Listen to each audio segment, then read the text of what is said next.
Primero, decir que la palabra levadura aquí tiene dos sentidos, ¿no? En esta porción bíblica. Tiene el sentido físico y literal cuando se refiere a un poco de masa fermentada sin la que no se puede hacer pan. O por lo menos no se puede hacer un buen pan. Un pan ordinario. Que fue lo que entendieron justamente los discípulos, ¿no? Y el sentido espiritual del que Jesús les estaba hablando, advirtiéndoles contra la influencia de las malas enseñanzas y creencias de los fariseos y saduceos. Esta parte de aquí que hemos leído yo la he dividido en tres partes, ¿vale? Primero, le he puesto un razonamiento errado, abro paréntesis, precipitado, cierro paréntesis, de la palabra de Dios puede llevar a un entendimiento puramente carnal. Segundo, estos versículos 5 al 8. Segundo, un puente, abro paréntesis, fe, cierro paréntesis, que conduce al entendimiento correcto de la palabra de Dios. Un puente, versículos 9 al 11. Y tercero, el entendimiento correcto de la palabra de Dios por una fe renovada. Versículo 12. La primera parte, un razonamiento errado puede conducir a un mal entendimiento o un entendimiento carnal de la palabra de Dios.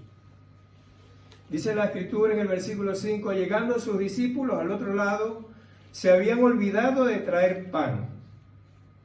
¿Qué quiere decir esto? Esto quiere decir, hermanos, que se olvidaron de traer pan.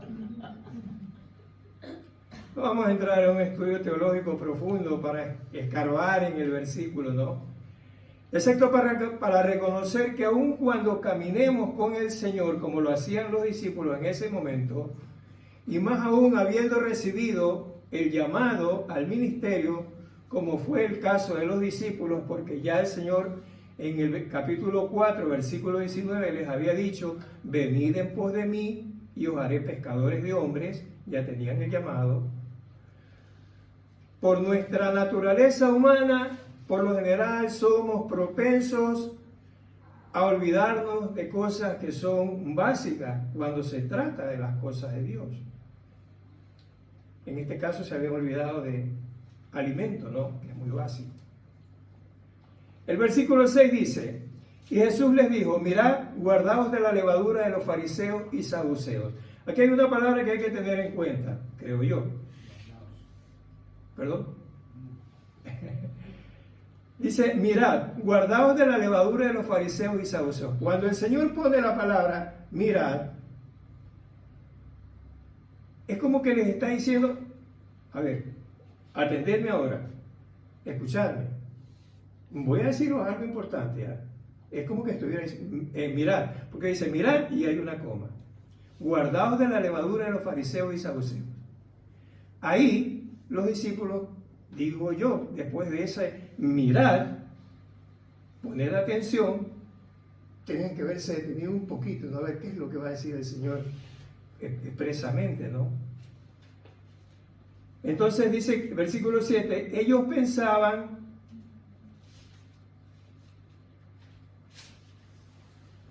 dentro de sí diciendo, esto dice porque no trajimos pan. Lo primero que podemos ver aquí, lo que ya más o menos he mencionado un poquito, es que los discípulos en su razonamiento rápido, inmediato, precipitado, basado en la falta de algo material, abocaron su pensamiento inmediatamente a lo que ellos pensaban, ¿no? Que no hemos traído pan. Y hasta cierto punto, hermanos, humanamente hablando es comprensible, ¿no?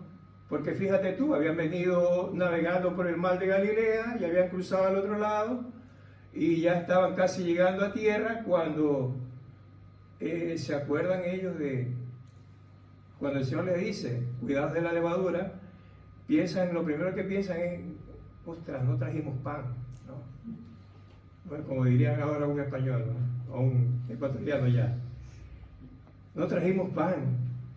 Hasta cierto punto es comprensible porque las necesidades básicas de las personas, la motivación que a veces tenemos en nuestras vidas para movernos, para hacer, son fundamentadas en cosas materiales. A veces nos movemos fundamentados y basados en cosas de esta tierra, cosas que no debería realmente ser así, ¿no? Porque nuestra motivación siempre debe ser la persona de Jesucristo, vivir para Jesucristo, pensar en Jesucristo y tener siempre a Jesucristo en todas las circunstancias y casos de nuestras vidas, ¿no? Entonces ellos, lo primero que pensaron fue eso, ¿no? Gloria al Señor. Los discípulos presuponían lo que Jesús pensaba y decía de acuerdo a lo que ellos pensaron y dijeron, que no habían pan. Como he dicho, esta es una tendencia muy común en la que a veces caemos cuando leemos la Biblia también. Adaptamos la escritura a lo que nosotros pensamos o queremos que diga. Y de acuerdo al momento que estamos viviendo, queremos acoplar la escritura a nuestras circunstancias, a veces para escaparnos de lo que realmente el Señor está diciendo. De acuerdo a comentarios bíblicos que he estado revisando, también se afirma que la preocupación de los discípulos por el despiste de no traer pan quería decir, es posible que la preocupación de ellos también sería que al no tener pan en ese momento, la única manera de poder obtener pan, porque tenemos que ver que ellos estaban, dice la Escritura, dice, cruzaron al otro lado del mar de Galilea, o el lago de Galilea. Eso quiere decir que todavía estaban en zona gentil, en región gentil, porque por ahí estaba, cuando dijo el Señor, si los milagros que se hubieran hecho en Ciro y en Tirón, estaba Tirón, Ciro, y más abajo estaba Judea. Entonces la opción que ellos tenían era, dice el comentarista, hubiera sido de ir a comprar pan a los gentiles, cosa que para un judío ortodoxo era totalmente vetado. No podían ellos hacer eso. Hubiera sido una de las preocupaciones de ellos, ¿no? Sea en un caso de que se apresuraron a responder o que pensaron que no podían ir a comprar pan al otro lado, el entendimiento de las palabras de Jesús por los discípulos estaba muy lejos de lo que el Señor estaba advirtiendo. Él estaba advirtiéndoles contra la mala influencia de la enseñanza de los fariseos, quienes fundamentaban su relación con Dios en base a reglas, normas y leyes, buscando pureza por medio de rituales externos. Y los saduceos, con su escepticismo en cuanto a lo sobrenatural y las escrituras, quienes identificaban el reino de los cielos con bienes materiales externos y la idea de que cualquier cambio de tipo personal se puede lograr por medio de la influencia política. Algo de eso se escucha hoy en día, ¿no? Al advertirles el Señor sobre la influencia de estas dos clases religiosas, los estaba previniendo a ellos y a nosotros el día de hoy de dar a las cosas materiales, inclusive a la comida, una importancia demasiado elevada en nuestra escala de valores. Que las verdaderas bendiciones son las del corazón y que el verdadero cambio no viene de ajustarse a los sistemas y circunstancias de este mundo, sino por la obra regeneradora de Cristo que hace en cada uno de nosotros, hecha en la cruz del Calvario. El versículo 8 dice, ¿por qué pensáis? Les dice el Señor, ¿no? ¿Por qué pensáis dentro de vosotros, hombres de poca fe, que no tenéis pan? Y aquí hay algo bien interesante, hermano. Como se dice generalmente, aquí el Señor me habló. Sí. ¿Por qué pensáis dentro de vosotros, hombres de poca fe, que no tenéis pan?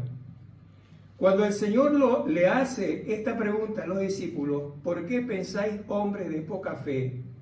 la falta de pan queda en segundo plano. ¿Por qué? El Señor pudo haber dicho, ¿no? ¿Por qué pensáis entre vosotros que no tenéis pan? Pudo haber dicho así nomás.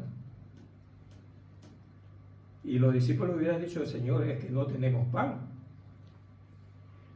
Pero el ingrediente hombres de poca fe que pone el Señor ahí, les pone en evidencia su naturaleza humana, carnal. Es decir, aquí el Señor introduce el aspecto puramente espiritual de la fe, no de la falta de pan. La forma y el tono de la pregunta del Señor era contraria a la afirmación de los discípulos de que no tienen pan. La forma y tono de la pregunta de Jesús era que sí tenían pan, porque Él era el dador del pan, es el dador del pan. Ahora, miremos bien la pregunta. El Señor le dice, ¿por qué pensáis dentro de vosotros que no tenéis pan? Es como que un día, por ejemplo, yo me quedo tirado en Lucena con mi coche roto. Entonces yo me acuerdo, José tiene coche, yo voy a la casa de José, ¿no? Y le digo, llego a la casa de él, y él tiene aparcado su coche frente a su casa, a su piso, ¿no? Entonces yo le digo, hermano José, me he quedado sin coche, no tengo coche ahora mismo, se me ha roto. Y me dice José, pero hermano, ahí tienes tu coche, ¿no? Señalándome su coche. Dice, ahí tienes tu coche, este es tu coche, está a la orden, puedes usarlo. Esta es tu casa, cuando tú quieras ven, come aquí, ¿no? Y bueno, yo le digo, muchas gracias hermano, vale, muchas gracias, muy amable. Y yo cojo el coche de José y me voy. Resulta que otro día voy así mismo a Lucena y otra vez me quedo tirado. Y hago lo mismo, no voy a casa de José. Y le digo a José, José, me he quedado sin coche y no tengo coche. Entonces, me dice José, ¿por qué pensáis dentro de ti, hombre de poca fe, que no tienes pan? No, que no tienes coche. Amén. Entonces, el coche estaba ahí, José lo estaba viendo, pero yo no lo estaba viendo porque, claro, como no era mío, yo decía que no era mío. Entonces, ahí obraba el factor fe, obviamente, ¿no? Por eso digo, la forma y tono de la pregunta del Señor era contraria a la afirmación de los discípulos. El Señor sí estaba mirando los panes, los discípulos no. Si Jesús hubiera dudado por un segundo, cosa que era imposible, de que no tenían pan, compartiendo el pensamiento de los discípulos, hubiera hecho la pregunta, ¿por qué pensáis dentro de vosotros que no tenéis pan? ¿Verdad? Imposible que le haga esa pregunta. Era como si el Señor estaba viendo los panes y los estaba viendo con su fe. Eso quiere decir que no basta con tener poca fe, mucha fe o fe simplemente. Si la Escritura dice que podemos llegar a la medida de un varón perfecto, a la medida de la estatura de la plenitud de Cristo, de acuerdo a Efesios capítulo 4, versículo 13, podemos también tener una fe como la de Jesús. Amén. De hecho, la Escritura lo dice en Romanos 3, 26, a fin de que Él sea el justo y el que justifica al que es de la fe de Jesús. Apocalipsis 14, 12 dice, aquí la paciencia de los santos, los que guardan los mandamientos de Dios y la fe de Jesús. Ahora, esta fe de Jesús no significa, tener la fe de Jesús no significa que ahora vamos a caminar por las aguas y levantar un muerto, parar un paralítico, no significa eso, ¿no? Se refiere, tener la fe de Jesús se refiere a los que están dedicados, se mantienen leales a Él y viven en Él. Eso es tener la fe de Jesús. Los discípulos, al haberse centrado su olvido solo en el pan físico y no en la advertencia espiritual que Jesús les hacía, estaban navegando entre dos aguas. No estaban siendo fieles a la persona de quien tenían delante de ellos, al Señor Jesucristo, el Dios mismo. Segundo, un puente que conduce al entendimiento correcto de la palabra de Dios, versículos 9 al 11. Llegando a este punto de la conversación con sus discípulos, el Señor tiende un puente entre la fe de los discípulos, aunque poca fe, y la autenticidad de las palabras de advertencia del Señor, refiriéndose a la doctrina de los fariseos y saduceos. Versículo 9 dice: ¿no entendéis aún ni acordáis de los 5 panes entre los 5,000 hombres, cuántas cestas recogisteis? Ni de los 7 panes entre 4,000 y cuántas canastas recogisteis. Aquí el Señor trae a la memoria de los discípulos no uno, sino 2 acontecimientos milagrosos, con el mismo elemento, materia de su mal entendimiento, el pan. No necesitamos exactamente que todos los días el Señor nos esté recordando lo que ha hecho en nuestra vida. No necesitamos exactamente. No es imprescindible para nuestro crecimiento y avance espiritual tener la mirada fija siempre en lo que el Señor ha hecho en nuestras vidas, inclusive cargando con pecados y cuestiones que ya no tienen sentido para el presente y futuro del progreso en nuestras vidas espirituales. Pero sí es necesario, sí es fácil recordar en momentos difíciles de escasez, de apuro, de urgencia y de enfermedad, recordar que el Señor siempre ha estado con nosotros, aun cuando no le conocíamos, aun cuando hablábamos mal hasta de Él mismo. El Señor tuvo misericordia de nosotros. Y hoy día, frente a cualquier circunstancia de dificultad, escasez, como el caso de los discípulos, la herramienta más práctica, fácil y muy a la mano que tenemos es acordarnos de lo que el Señor hizo en nuestras vidas en el pasado y lo que está haciendo en el presente. Eso nos ayuda definitivamente. La presencia de su Santo Espíritu es ese elemento, es la parte de la persona del Dios mismo quien nos trae a la mente su infinito amor y misericordia. Versículo 11 dice: ¿cómo es que no entendéis que no fue por el pan que os dije que os guardaseis de la levadura de los fariseos y saduceos? Aquí ya el Señor les habla abiertamente. Es como si una vez atravesado el puente del que me refería, aquel puente que es el recordar lo que el Señor ha hecho en el pasado para poder llegar a entender lo que está hablando y haciendo en el presente. Aquí el Señor habla abiertamente, porque les dice: ¿cómo es que no entendéis que no fue por el pan que os dije que os guardase de la levadura? Es como si una vez atravesado el puente del testimonio de los milagros pasados y ubicados al otro extremo del puente, les dice que no fue por ese pan que os dije que guardaseis de la doctrina de los fariseos y saduceos. Así es como funciona el puente del recordatorio que nos lleva a un entendimiento correcto de la palabra del Señor. El versículo 12 dice: entonces entendieron que no les había dicho que se guardasen de la levadura del pan, sino de la doctrina de los fariseos y saduceos. En este momento se opera un giro, un cambio radical en el pensamiento de los escribas, de los discípulos. Han pasado de su entendimiento puramente carnal a un entendimiento espiritual doctrinal, en base al testimonio de la fe ejercida en el pasado por Jesús, el autor y consumador de la fe. Y cuando digo a la fe ejercida por el Señor, me refiero a los milagros que el Señor hizo previamente. cuando multiplicó los panes y los peces en las dos ocasiones anteriores.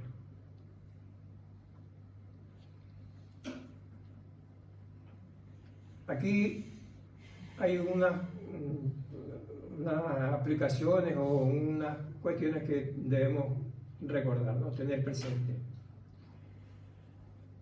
Primero, recordar que cuando el Señor habla, advierte por su palabra, obviamente siempre lo hace desde el Espíritu hacia nuestro espíritu. Dice la Escritura, el que se une al Señor, un espíritu es con Él.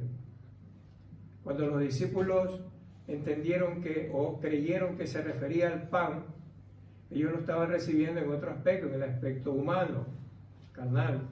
El Señor les está hablando de la doctrina de los fariseos en un aspecto espiritual. Entonces, debemos tener presente eso, ¿no? Cuando el Señor está hablando en nuestras vidas, siempre al Espíritu, aunque las circunstancias sean las que sean. Segundo, la poca fe que pudieron tener en nuestro Señor Jesucristo, porque dice que tenían poca fe, y no ser beneficiarios, olvidadizo de las bendiciones dadas en el pasado a nuestras vidas, nos puede ayudar a escuchar y entender las advertencias del Señor para nuestro bien. Confiar en Dios en los momentos de duda acerca de lo que Él está hablando a tu vida,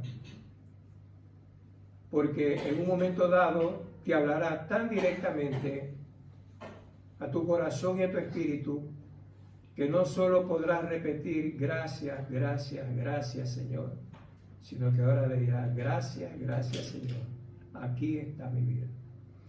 El día viernes yo compartía con los hermanos en la célula, hablando de este tema de las dificultades, con el tema de Ian, de la enfermedad de Ian, y yo les comentaba a los hermanos que mi oración siempre ha sido en este proceso que está pasando el chico, mi oración siempre ha sido para que él sea sanado naturalmente, sea sanado, el Señor lo sane, pero sobre todo siempre yo oraba, le decía, Señor, que él sea sanado, que él esté bien, que él crezca, que se prepare, sí, que estudie, que tenga una buena fuente de ingreso, eso también es necesario, pero sobre todo que esté bien para que te sirva, ¿no? Para que te sirva, básicamente eso. Yo creo que eso debe ser la aspiración de todo padre, ¿no? Abuelo y lo demás. En conclusión, hermanos, cuando el Señor Jesucristo estuvo en la cruz del Calvario, entregando su vida por cada uno de nosotros, sabía exactamente hasta dónde iba a llegar nuestra poca fe. Él sabía que no todos iban a declarar como declaró aquel soldado, verdaderamente este es el Hijo de Dios. No todos vamos a tener la certeza plena y consciente de una confesión de ese tipo. Ojalá y todos la tuviéramos. Pero en circunstancias de escasez, en circunstancias cuando el Señor habla a nuestra vida, poniéndonos delante el peligro de entrar y de absorber y de ser leudados por cosas de este mundo, siempre tenemos que mirar a ese momento crucial donde el Señor, dando su vida por cada uno de nosotros, nos hizo aptos para ser prevenidos de la levadura que no conviene a nuestra vida. Mirando a la cruz. Ahí está el repelente a la levadura que pueda ser dañina para nuestras vidas. Amén.